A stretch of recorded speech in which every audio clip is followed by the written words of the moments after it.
चूहिया की बेटी का विवाह। एक चूहिया को एक सुंदर कन्या थी।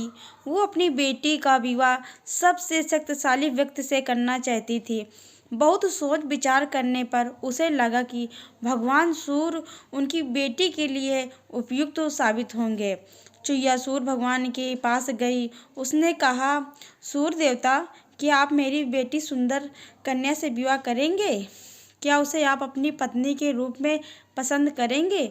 सूर्य भगवान ने कहा, चूहिया चाची, आपने मुझे अपनी बेटी के योग वर समझा, इसलिए मैं आपका बहुत आभारी हूँ।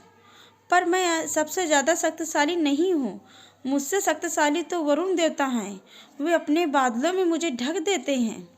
अतः चूहिया जल देवता के पास गई और बोली, वरुण देवता, क्या आप मेरी सुंदर कन्या से विवाह करेंगे? क्या उसे आप अपनी पत्नी के रूप में अपनाएंगे? वरुण देवता ने जवाब दिया, देखो देवी, आपने मुझे अपनी बेटी की योग वर समझा, इसलिए मैं आपका बहुत आभारी हूँ। पर मैं सबसे ज़्यादा शक्तिशाली नहीं हूँ। मुझसे अधिक शक्तिशाली तो वायु देवता हैं। वो मेरे बादलों को दूर दूर तक उड़ा ले जाते हैं। इसलिए चूहिया चाची वायु देवता के पास गई और कहने लगी, वायु देवता, क्या आप मेरी सुंदर कन्या से विवाह करेंगे?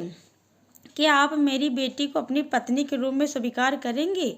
वायु देवता ने कहा, चाची, आपने मुझे अपनी बेटी की योग वर समझा, इसलिए मैं आपका बहुत आभारी हूँ।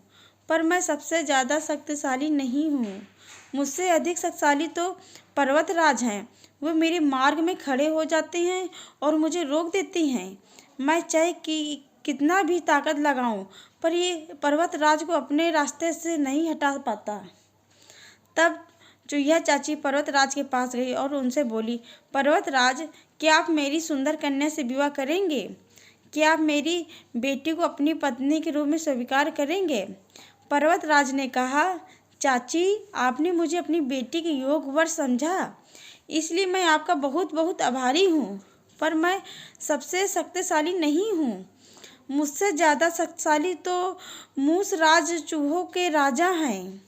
वे और उनके साथी मेरे चट्टानों शरीर में बड़े बड़े बिल खोदकर मुझे खोखला कर डालते हैं। अतः मैं चूहिया चाची मूस राज के पास गई और बोली, मूस राज, क्या आप मेरी सुंदर कन्या से विवाह करेंगे? क्या आप उसे अपनी पत्नी के रूप में स्वीकार करेंगे? मूस राज का यह सुनकर बहुत प्रसन्न हुए और उन्होंने कहा, मैं आपकी बेटी से अवश्य विवाह करूंगा। तब गाजे बाजे के साथ धूमधाम से चूहिया की बेटी को मूस राज के साथ विवाह संपन्न हुआ। हेलो गाइस, अगर ये मेरी स्टोरी अच्छी लगी हो तो लाइक, सब्सक्राइब एंड कमेंट करिए।